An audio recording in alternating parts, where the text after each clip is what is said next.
Welcome back to the Deep Dive. Today we are taking a deep breath and jumping into a topic that feels really familiar, but is also, well, it's surprisingly misunderstood. Appendicitis. We've gone through a stack of sources, clinical studies, FAQs, surgical notes, to try and give you the clearest possible guide to what is a very serious and very time-sensitive medical issue. And we really want to focus on clarity here because, this isn't some rare disease. Not at all. In the United States, appendicitis is actually the most common cause of abdominal pain that ends up requiring surgery. So knowing the signs isn't just academic, it's genuinely protective. That stat alone really raises the stakes, doesn't it? So for anyone who needs a refresher, we're talking about the appendix. Right. That little finger-shaped pouch that's attached to your large intestine, usually sitting in the lower right part of your abdomen. What's the basic mechanism here? What happens when this thing decides to, rebel? It really all comes down to inflammation, and that's almost always triggered by some kind of blockage. Okay, a blockage. Yeah, so when that little tube gets plugged up, maybe by some hardened stool or even swollen lymph tissue, the bacteria that are naturally inside, they just start multiplying like crazy. And that leads to what? Pus and swelling. Exactly. Pus, a ton of pressure, swelling. And if that pressure builds up too much, it can actually cut off the blood supply to the appendix itself. Which brings us to the main message we saw in every single source we looked at. Once this process starts, time is absolutely the enemy. It is. The difference between a straightforward surgery and a life-threatening emergency can literally come down to hours. You're trying to get in there before that whole thing bursts. I think when most people picture appendicitis, they think of that classic movie scene. Right. Sudden, blinding pain, Right. a race to the hospital, immediate surgery. And that's the acute version. But our sources show it's not always that simple. No, acute appendicitis is definitely the fire alarm. It's severe, it's sudden, and it progresses, terrifyingly fast. Yeah. It also tends to hit younger people the hardest. Like who, specifically? Mostly children and young adults, usually between the ages of 10 and 30. And what defines that speed? If someone's feeling that acute pain, what's the time frame we're looking at? The key thing is how fast it escalates. The sources all emphasize that the pain doesn't just show up and linger. It develops and intensifies, and it does it aggressively over about 12 to 24 hours. Wow. If you feel that kind of acceleration, you have to understand you are in a very critical window. So that's the immediate, the undeniable emergency. But then the sources also talk about this much quieter threat. Chronic appendicitis. Yeah, chronic appendicitis. This sounds like something that could fly under the radar for a long, long time. It can, and it often does. It's really rare, first of all. It only happens in about 1.5% of people. And the problem is the symptoms are mild. So like a dull ache or something. Yeah, just some general discomfort, a dull ache, and this is the key thing, it disappears completely, only to come back weeks, months, or even years later. That must make a diagnosis a nightmare. If the symptoms just come and go like that, how can a doctor tell it apart from, IBS or something? That's the struggle. It mimics so many other common, less critical GI issues. It's so challenging because there's often no sign of infection on a blood test during those mild phases. So it just gets missed. It can go completely undiagnosed until that slow, smoldering inflammation just suddenly flares up into that severe acute form we were just talking about. This brings us to what might be the most essential part of this deep dive, pinpointing the pain signature. Right. Because everyone gets a stomach ache. What specific details about this pain should you be listening for? The signature is its progression. It follows this classic two-stage pattern. The initial pain often starts as this really vague, mild cramping, usually right around the belly button. Okay, so it starts in the middle. Right. It's what they call visceral pain. And this is where it gets really interesting because the pain actually moves, doesn't it? Yeah. It doesn't stay there. Exactly. After a few hours, as the inflammation gets worse and starts to irritate the outer lining of the abdomen, the pain becomes sharp, it becomes steady, and it localizes. To that lower right-hand side. Specifically to the lower right-hand side. And that migration from the center to the lower right, that is a huge diagnostic red flag. And beyond just the location, the character of the pain also sounds like an emergency. What feelings tell you this is more than just a bad lunch? Okay, so if the pain starts suddenly and you can feel it getting worse within just a couple hours, that's a major alarm bell. Right. It also gets worse with any kind of movement. Coughing, walking, even just shifting in bed will make it feel drastically worse. And what about sleep? If it's so intense that it wakes you up from a deep sleep, that means it's a very serious irritation. Yeah. It won't feel like any other stomach ache you've ever had. Of course, the pain rarely travels alone. What else might you feel? Well, you might get a loss of appetite, indigestion, nausea, vomiting, all the classic signs your digestive system is not happy. A low-grade fever and some abdominal swelling are also pretty common as your body starts trying to fight that infection. So if we step back and try to give the listener that key distinction, Yeah. how do I know this is my appendix and not just, bad gas or cramps? What's the golden rule from the sources? It is all about the specificity of the pain. The location. The location. Digestive pain or gas usually causes discomfort that's like all over the abdomen or it shifts around. Okay. Appendicitis pain, once it settles, it is locked down in that lower right quadrant. If you press gently on that spot and feel a sharp pain when you let go, what they call rebound tenderness, that is a very strong sign. So let's talk about the triggers. Why does this blockage even happen? Well, the exact cause is often technically unknown, but experts are pretty sure it's that obstruction. That's the culprit. And what's blocking it? The most common things are a buildup of hardened stool. Sometimes they call it a fecalith.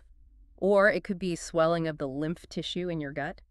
More rarely, you might see things like intestinal worms, a traumatic injury, or even a tumor. And are there specific groups who need to be more vigilant? Yes, can happen at any age, but it's most common in teenagers and people in their 20s.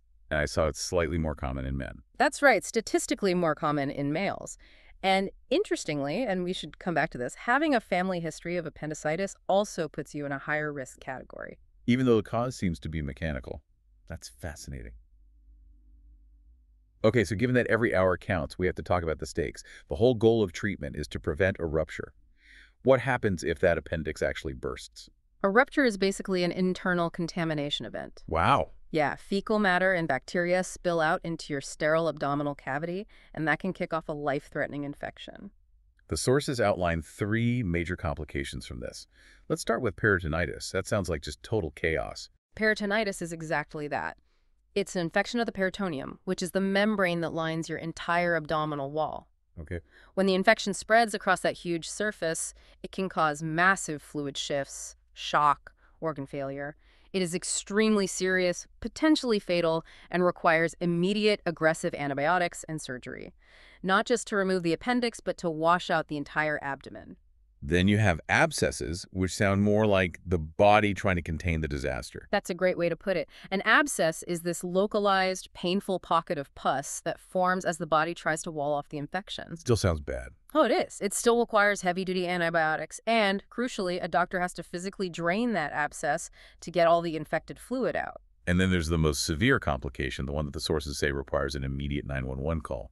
Sepsis. Sepsis is rare, but it is catastrophic. This is when the infection gets into your bloodstream and just travels everywhere. The source material is very clear. This is a medical emergency. If you have that abdominal pain with a high fever, confusion, traumatic changes in vital signs, there's no time to wait. We also have to talk about a really unique challenge here, appendicitis during pregnancy.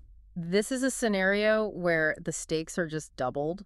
It's the single most common non-obstetric emergency that requires surgery during pregnancy. And it's hard to diagnose, right? It's incredibly difficult because the symptoms can be so easily confused with normal pregnancy discomforts, morning sickness, general aches, ligament stretching. And the anatomy itself changes, right? So that whole lower right quadrant rule kind of goes out the window? Precisely. As the uterus grows, it pushes the appendix up and out. So instead of the pain being in that typical spot, it might be higher up, near your flank, or even your rib cage. Wow. That change in pain location is the #1 reason that a diagnosis gets delayed in pregnant patients. And a delay there carries a huge risk, not just for the mother. That's right. A delayed diagnosis dramatically increases the risk of complications, including fetal distress and, tragically, even miscarriage. So let's switch to the ER setting. You show up with these classic symptoms. How does the medical team go from just a suspicion to a confirmation, especially since there's no single test that just says, yep, it's appendicitis? It starts with clinical judgment. They take a detailed history, they ask about the pain migration, and they do a physical exam. The doctor is checking for rigidity, swelling, and that specific rebound tenderness. Okay, so they're looking for all those signs we talked about. Exactly. And then the process of ruling out all the lookalikes begins. Right, the process of elimination. Absolutely. So they'll start with blood tests. A CBC, a complete blood count, to check for a high white blood cell count, a sign of infection. They might also run a CRP test, which is a general marker for inflammation. And because the pain is in that lower area, they've got to rule out everything else that lives down there. Precisely. Urine tests are essential to rule out a UTI or kidney stones, which can cause similar pain. And for female patients, a pregnancy test is mandatory. To rule out an ectopic pregnancy. Yes, which is another severe abdominal emergency. The doctor's basically thinking, which ticking time bomb am I dealing with here? So once the field is narrowed down a bit, that's when imaging comes in. Right. An abdominal imaging test, usually a CT scan or an ultrasound, gives them the definitive view. It lets them see if the appendix is swollen, but it's also just as important for ruling out other things like an abscess, a bowel obstruction, or a flare-up of IBD. So once it's confirmed, what's the standard treatment plan? The consensus is to act fast. The standard path is a course of antibiotics, followed by surgery and appendectomy, to remove the source of the problem. And supportive care, I assume. Oh yeah, pain relievers, IV fluids. Now, if an abscess has already formed, they'll often drain that first, before the surgery, to minimize the risk of spreading the infection. I feel like I've heard about some cases being treated just with antibiotics. Is that a realistic option? The sources do mention it, but with a huge caveat. In very rare, very mild cases, antibiotics alone might resolve it. But it's a gamble. It's a big gamble. The risk of it coming back is high, and the risk of it rupturing while you wait is even higher. So the clinical recommendation is almost always surgery. The risks of the procedure are just far, far smaller than the risks of untreated appendicitis. And the surgery itself, there are two main ways to do it, right? Yes. The preferred method is laparoscopy. It's minimally invasive, uses small incisions and cameras. That's the default. Open surgery with a larger incision is usually just for complicated cases, like if the appendix is already ruptured and the surgeon needs to get in there and clean everything out. This has been an incredibly clear look at a pretty scary condition. As we get to the end here, let's talk practicals. Prevention and recovery. Is there any way to prevent this? Unfortunately, there's no surefire way to prevent appendicitis, but the literature does strongly suggest that the risk may be significantly lower if you eat a high-fiber diet. Okay, so another point for fiber. Probably because it prevents the hardened stool that can cause those blockages. That's the theory. So what specific foods should people be adding to their diet? You want to focus on fresh fruits, vegetables, legumes, so lentils, split peas, beans, and of course whole grains. Think oatmeal, brown rice, whole wheat bread. It's often easier said than done to just, overhaul your diet. The sources had some really practical tips for this. They did, and they're great simple swaps. Sprinkle some oat bran or wheat germ on your cereal. Use whole wheat flour when you bake. Just simple things. Really simple. Swap white rice for brown rice. Eat a piece of fresh fruit for dessert instead of something processed. Add beans to a salad or soup. It all adds up without feeling like a huge chore. And finally, recovery. Surgery's done. Yeah. What's the path back to normal life look like? It really depends on two things, whether there were complications and which type of surgery you had. So laparoscopic is faster? Much faster. If you had laparoscopic surgery, you might be discharged from the hospital in a few hours or maybe the next day. And if it was open surgery? Open surgery is more invasive, so you're looking at a longer hospital stay, maybe several days. And full recovery can take several weeks, maybe a month or more. Post-discharge care is also key. Like what? Caring for your incisions, taking all your prescribed antibiotics and pain meds, and, taking it easy, avoiding strenuous activity, but also doing light movement like short walks to help with healing. That's a really good full picture for anyone facing this. So to recap, appendicitis is usually acute.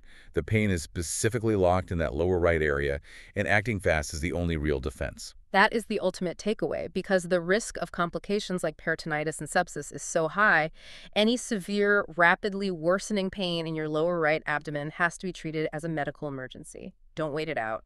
And as we close out, I want to circle back to that tension we mentioned earlier about the causes. Right. We established it's usually triggered by a purely mechanical blockage, which seems random. But we also noted that having a family history of it increases your personal risk. The implication there is fascinating. Exactly. If family history raises the risk of a condition that's kicked off by a physical event, what does that suggest about the intersection of our genetics and these seemingly random conditions? Does the genetic part influence the actual shape of the appendix or how we process stool, or maybe the density of that lymphoid tissue? It's a compelling thought.